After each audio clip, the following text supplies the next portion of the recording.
afternoon, good evening, ladies and gentlemen. Welcome to another episode of Pearl Daily here on the Audacity Network.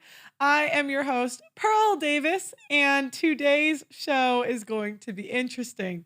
But before I start, guys, don't forget to go to theaudacitynetwork.com and please sign up for our daily or monthly membership.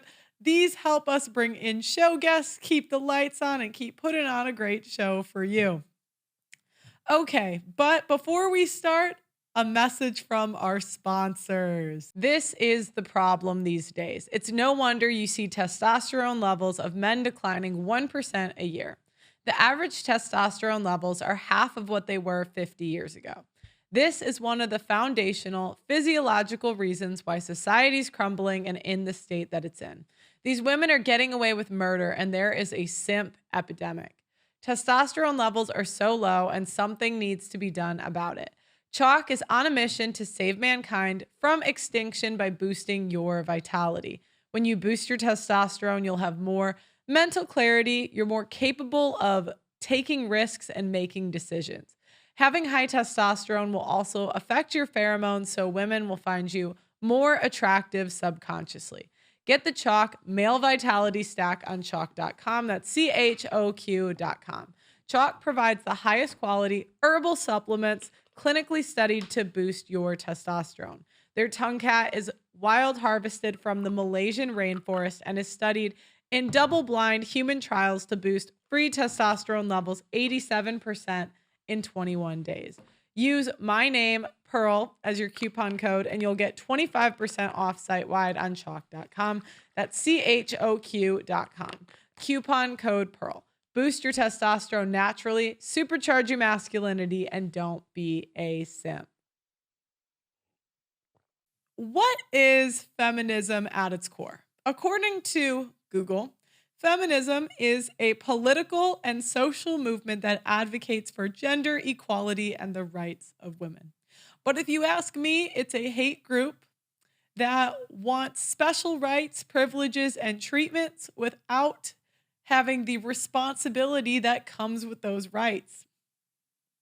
But let's think even deeper than that. What did feminism fight for? The ability to be naked, the ability to be hoes, the ability to leave their husband, the ability to kill their kids, the ability to work instead of be with their family. In my opinion, feminism fought for women to not marry men that they don't like. Before we started dating for attraction, it used to be arranged marriages. The families were involved and they would work with the other families to figure out a couple. Oftentimes there was a dowry involved, and that switched over time to romantic love, which was based off of feelings. And unfortunately, as women, our feelings are fleeting. Now, one of the biggest feminists was a woman named Gloria Steinem. And Gloria Steinem shows to me what feminism is at its core. Women are jealous of men and we want to be men. If you are not a feminist, male or female, you are looking at the world with one eye open. You need to open both eyes and see the whole world to solve almost any problem. As a child, I just assumed that you could do anything. I didn't have brothers. I had an older sister. It didn't occur to me that there was a profound difference until I was 12 or 13, because that's the time at which the feminine role sort of comes down upon you like the Iron Maiden. You pretty much had to get married, have children, take your husband's name, assume his identity. Okay. So what's part of feminism? Women not taking their husband's last name. Right? Not marrying young. So I assumed that I would have to marry the man I wanted to become. There was not really a choice, and it was the... So what did she say? She said, I assumed I would have to marry the man I wanted to become. Feminism is us emulating the men that we are jealous of. That's what it is at its core. It's working like men, fighting like men, sleeping around like men. It is emulating men at its core. Beginning of the women's movement that made me realize, wait a minute, we do have a choice.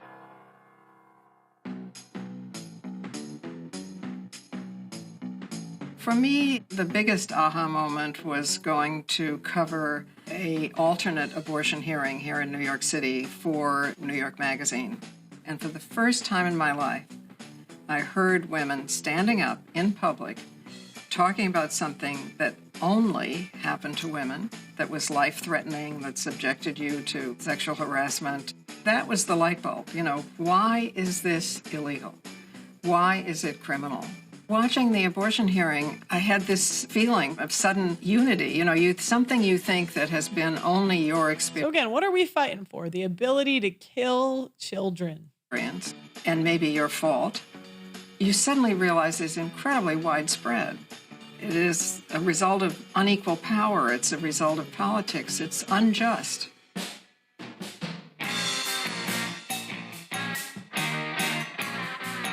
The reaction from mainstream culture to the women's movement in the beginning was mainly amusement. That was the good part. Ridicule was the bad part. The first struggle was really to be taken seriously. Actually, when we started to get serious opposition, I thought we were getting somewhere, because we were not just, you're so cute when you're mad. The women's movement, the civil rights movement, the gay and lesbian movement, all the great social justice movements have begun to remove labels from people and allow us to be the unique human beings we really are.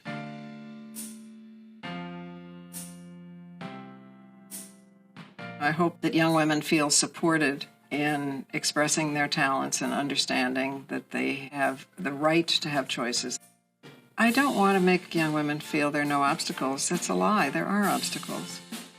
It's not so good when we say to kids, you can be anything you want, because it's not true. Much better to say you should be able to become anything you want, and overcoming these obstacles is going to be so satisfying and so much fun, and you're going to have so much company.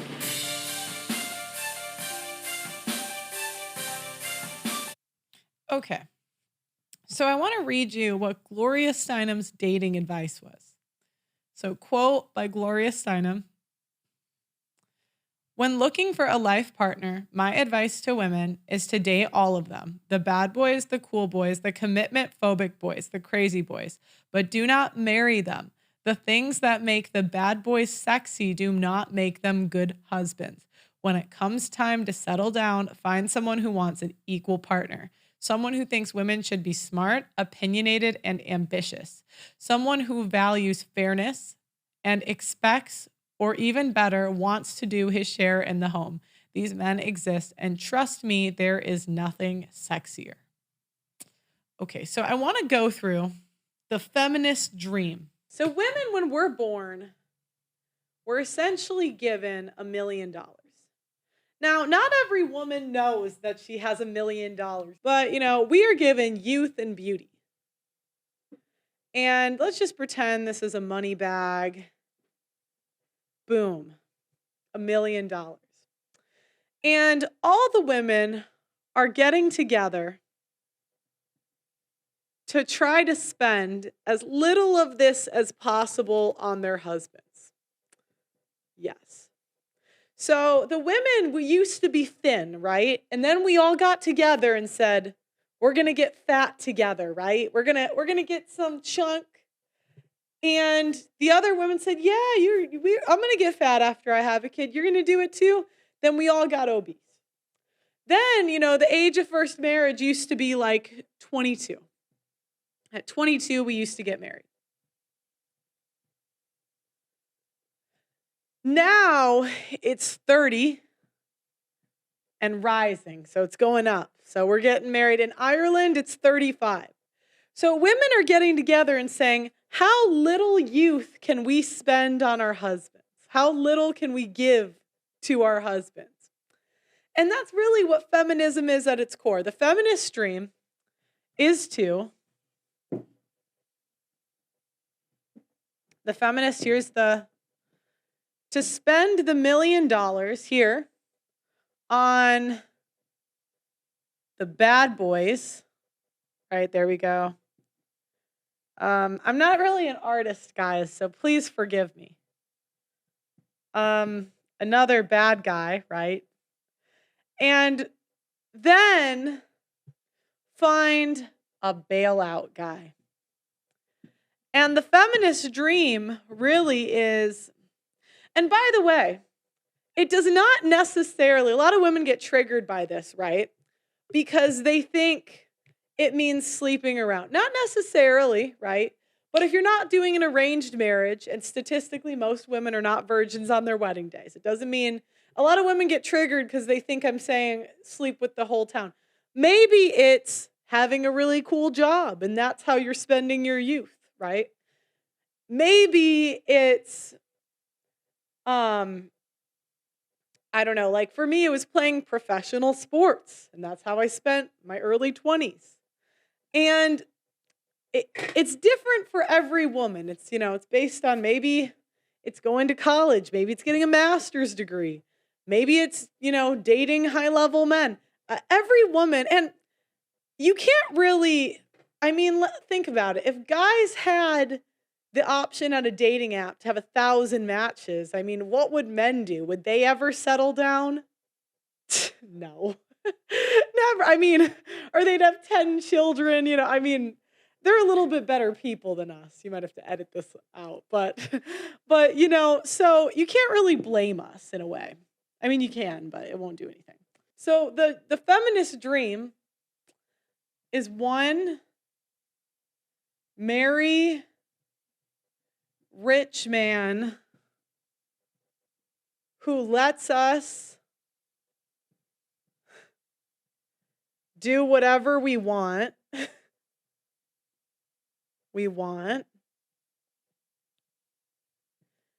Keep our last name. If we do have boyfriends in our 20s, they tend to be placeholder boyfriends where we give up nothing. Placeholder boyfriend with no expectations. This is why you'll see women in media, like they'll have a kid and then they're right back at it.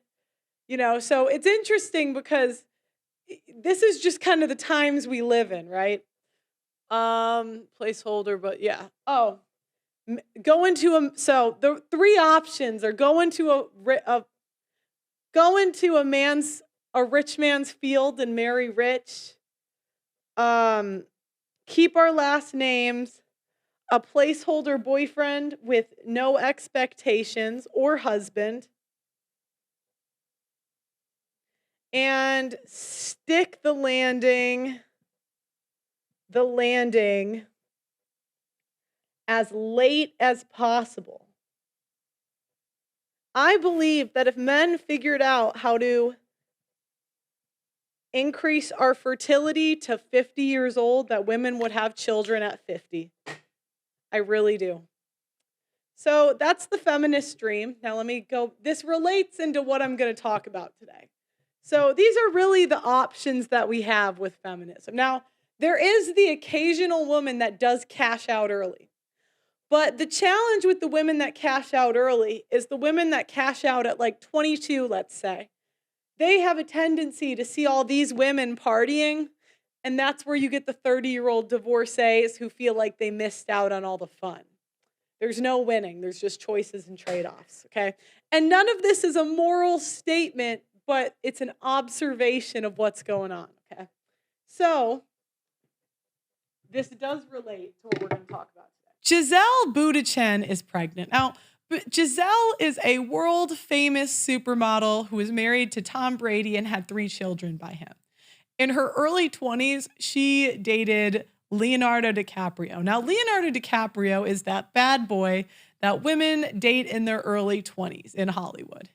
He is basically the kiss of death on his ex-girlfriend's future relationships because a ton of them end up divorced, including Gisele. I have my eye on Blake Lively. I hope her and Ryan Reynolds work out, but I'm watching. So Gisele is giving hope to women everywhere that they can divorce their husbands and still get pregnant by a hot guy, because she is pregnant. And so what tends to happen is in our late 30s, when we look for a guy that's a provider and like the stereotypical nice guy, we have a tendency to divorce him in our late 30s. We have a tendency to, and I don't think women do this consciously, right? It's not like, it's our biology is at stake. So we're going to run circles in our heads and convince ourselves we like the guy.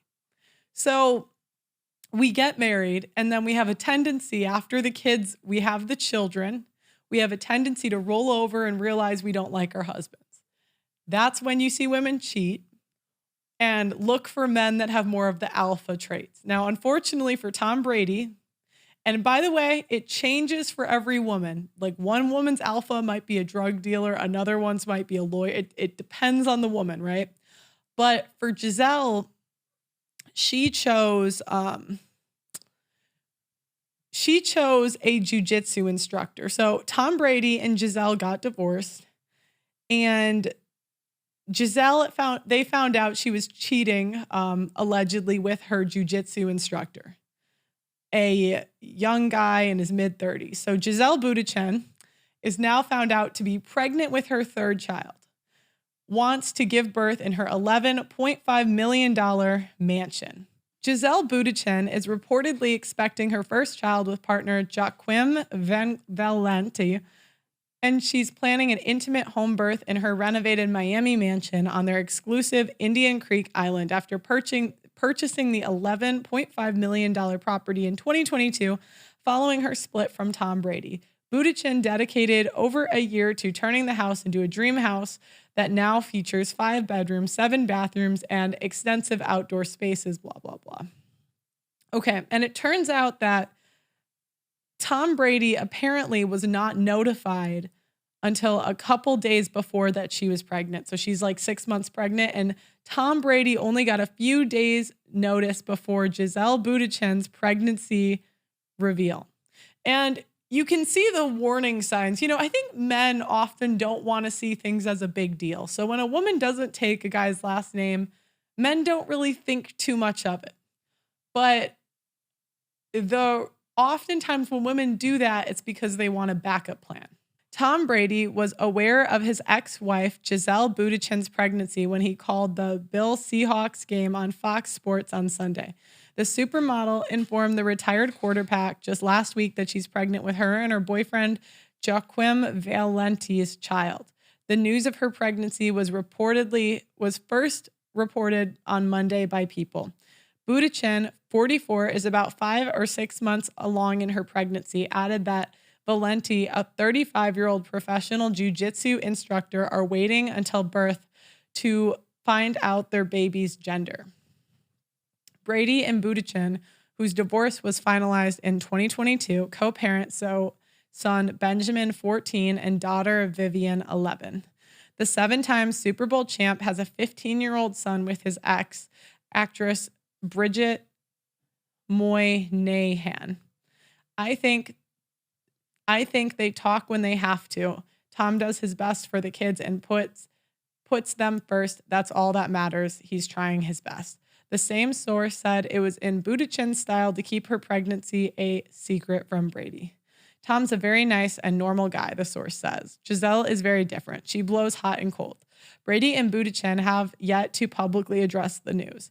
2 weeks prior, the former Victoria's Secret actress was photographed with a purse covering her torso while leaving a Pilates studio in Miami, where both she and Brady have homes. The Fox broadcaster, who is in his first season of a 10-year, $375 million contract, did a post photo of a sunset along with some cryptic song lyrics about changing on his Instagram story. Oh, Mirror in the Sky, What is Love? Read the lyrics from the song Landslide by Fleetwood Mac as covered by the Chicks in 2022. Can the child within my heart rise above? Can I sail through the changing ocean tides? Can I handle the season of my life? So if you guys ever feel bad about yourself and think, women are so terrible to me. I mean, Tom Brady couldn't get this woman to stay, and now she's pregnant 2 years after. But I want to talk about what she represents to women, and she represents the same thing Taylor Swift represents. So for her, it's the feminist dream. She got the provider guy to take care of her for 8 years, divorced him, and now gets to be with the alpha again. And she gets to carry the alphas. And I hate that word, but they're placeholder terms, right? She gets to carry his child at 44. And this signals to women that we can get pregnant at 44 years old. And the challenge that average women have is they look at celebrity women for their outcomes. You know, rich people just live in a little bit different of a bubble and a little bit different of a world. You know, society has solved a lot of fertility issues in women. And technology really is amazing. And the thing is, with wealthy women, they have the money to afford freezing their eggs and IVF, which average women do not. They are usually above average in looks, and they have the money to preserve them. Taylor Swift is another example of a woman at 35 who's dating a Super Bowl champion, right? And that's the feminist dream, to use as much as their youth and beauty on themselves as possible. Delay marriage as long as we possibly can, and then still get a high quality guy. So I'm not saying it's right or wrong. And a lot of times when I describe this, I'm not putting a morality to it. You know, Taylor Swift wanting to be a world-renowned superstar in her youth. Can you guys really blame her? I don't blame her.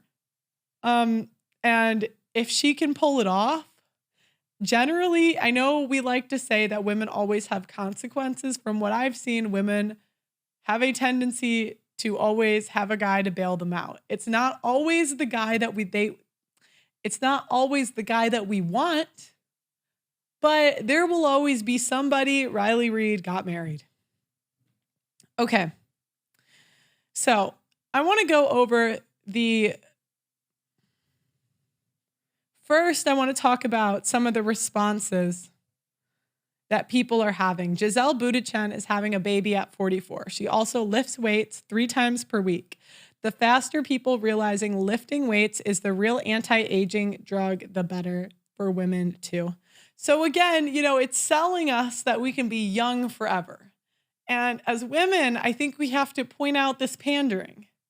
Our fertility does not last forever. There is some technology that has extended it a bit, but it really is luck of the draw, and we don't know which women are going to have the most luck with fertility. For example, around 10% of women have endometriosis, which does give you issues conceiving.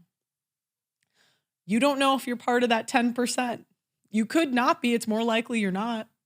But again, part of it's lifestyle, and then the other part is luck of the draw. So the chance of getting pregnant naturally each month decreases with age, as shown in the table.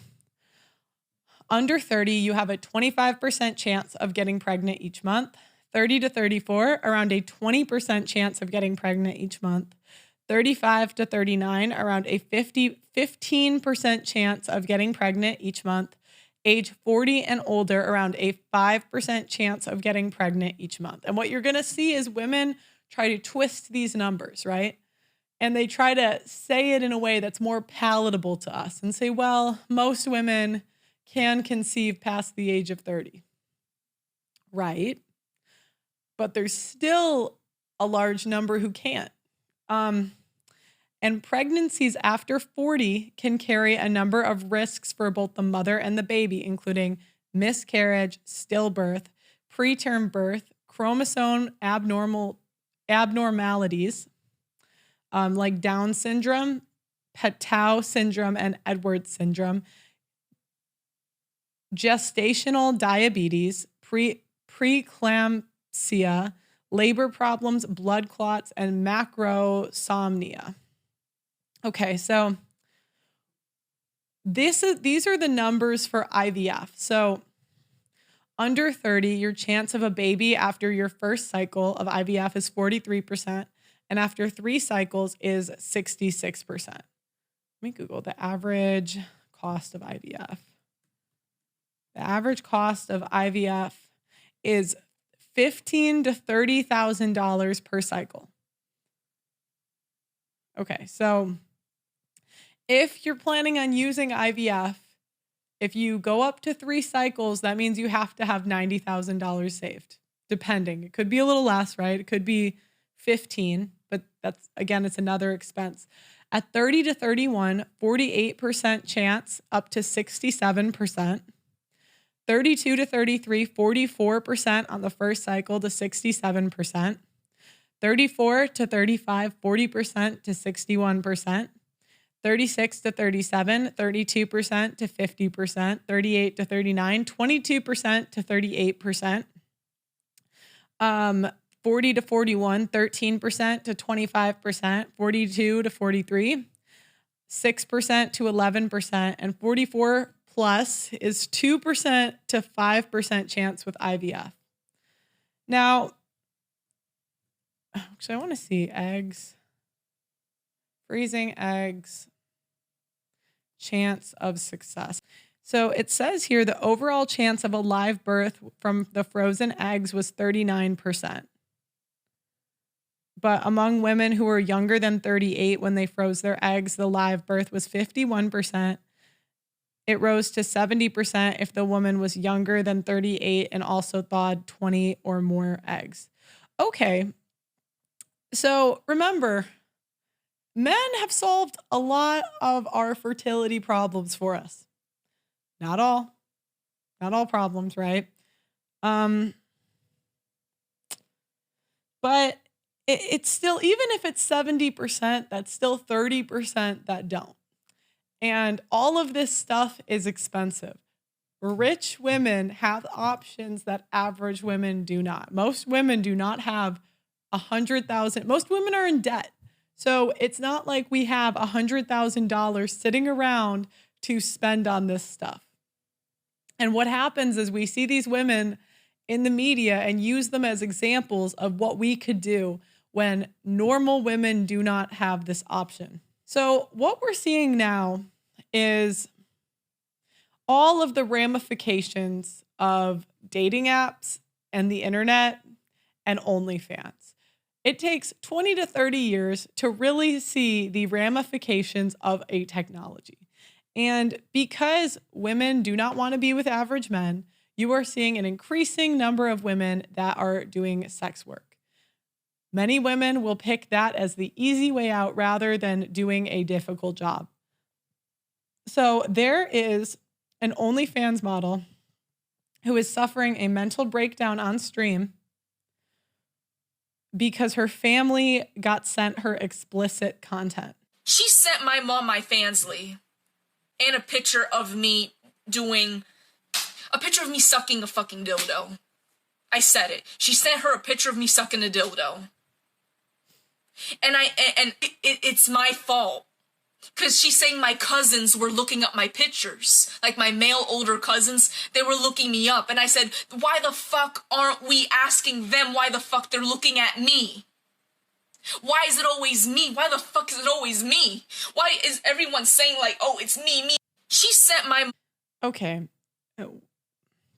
Women never surprise me by their lack of ability to take accountability for anything. She's asking why it's her fault sexual pictures of her on the internet got sent to her parents. You know, life comes with choices and trade-offs. And if we want easy money and we want to be online hookers, you know, no one's going to stop you.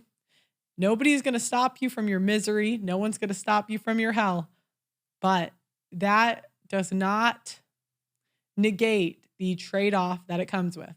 And you are going to be an embarrassment to your family. And the thing is, this is why I push back so hard on the nurturing comment. Because I have seen nothing to indicate that women that just make really care about their kids, unfortunately. And because here is an OnlyFans model saying that she does not care about her kids and they will just have to deal with it. Do you want to do? forever? No, why would I want to do that? I want to make enough to like fund other things that just make money on their own. Is there an age where you're like, I'm just not going to do this stuff anymore? Probably like 30. I got 2 more years. Are you ever worried about like if you have a kid or something, you're like, what if the kid sees it? I don't care. You're just going to be like, shut up, dude. I'll pay them, just be like, go to school. Yep. They do not care. Nobody will convince me. So the last OnlyFans model that I saw on the internet today was a woman. It's really interesting because I used to watch her content. And this woman used to do like vlog content. And it's interesting because I see a lot of women quitting to become social media influencers or stars and it not working out. So them having to switch to sex work. And it was really sad. There's this woman named Selah. And, I used to love her content. She used to do these cool vlogs. She was living in a van and, she would go on these really cool adventures around the US. And at the time, she was one of the biggest people on TikTok. And I'm sure she had millions of dollars in brand deals. The babies and welcome to my morning. So this was her old content. So this was just like a day in my life. It's like girly content, right? But it was fun. What's up, babies, and welcome to my morning routine. We start with a quick 2-mile run around my neighborhood. Clouds be popping off today. I love when they do that. It's my mile 1 marker. Do y'all see how many climbable trees are in this park? It takes everything out of me to not stop running and do that. Too nice not to climb. It's the perfect climbing tree. Wrap my hands and go to boxing. All done. Cheese and rice, that was exhausting. It's time for some yoga. Shower. Brush my teeth. Time to sit in my tree and read a book. And the merch. Success. Now that that's finished, slacklining with Derek. Time to make breakfast. Broccoli and eggs. And cheese. Flight school's canceled. Hi, babies. Okay, so you guys get the idea. I mean, it was silly content, but it was just kind of fun back in the day.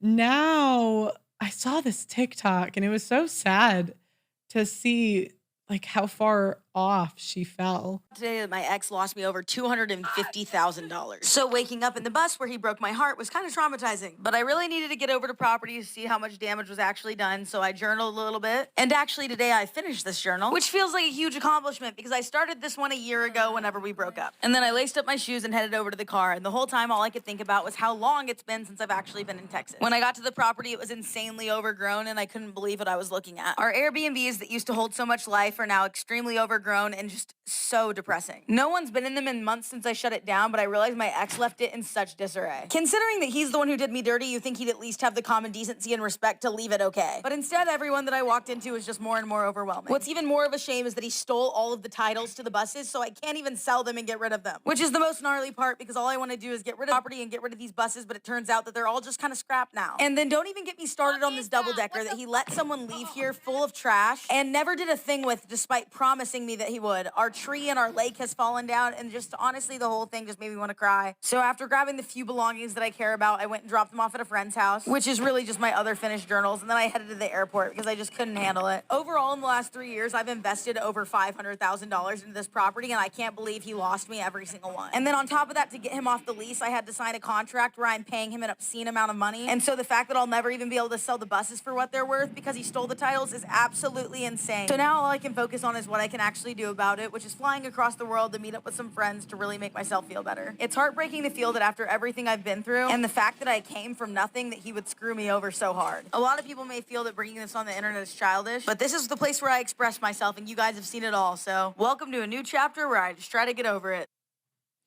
Yeah, so now, she's airing out her ex's dirty laundry, clearly making not wise, complaining about how she's in debt and then booking a trip, telling some dramatic story with her ex, that probably isn't fully true.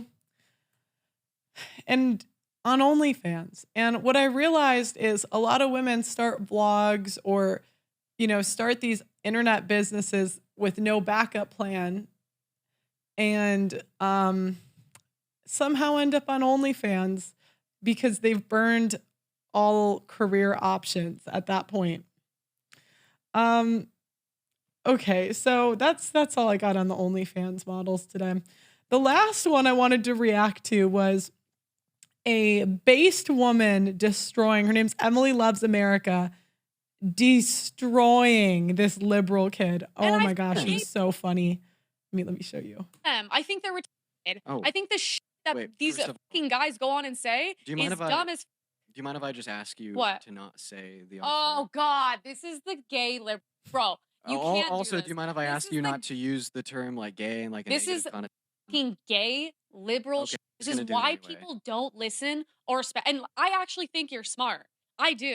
I agree with a lot of things you say. You're a smart kid. But this is the shit where it's like, we live in a world where, and here's the thing, I have much more life experience than you, and I've seen a lot of dark shit by day growing up here. I can tell you that. I'm not saying that you have not struggled. I'm sure you have. I'm just saying I've lived a lot of lives in my time. These are the things that I'm like, I cannot. Who cares? Words are not going to hurt you. Whatever I say is not going to hurt you. Are you okay? Christian? You are what? Are you Christian? No, I'm not Okay. religious. Okay, what's But, something like, what's something that you truly cannot believe be in? a full grown ass adult and be like, bro, I'm triggered. You can't say these things. Grow up then. You need to grow some balls. It's a very tough world, and I can assure you, it's going to get a lot tougher. You are very privileged if those are the things you care about. And Well, I'm so sorry. At the beginning of the podcast, that is crazy privilege. Oh my gosh. Yeah, and that's the thing. Liberals get mad over nothing. And they cry and they whine about words. And I thought it was sticks and stones may break my bones, but words will never hurt me. But who am I? Anyways, guys, let me know what you think in the comments. Make sure you like the video on your way out and subscribe to the channel. Thanks so much for watching. And please go to theaudacitynetwork.com and support my work if you can. It helps us keep the lights on here. Like the video, and I'll see you next time.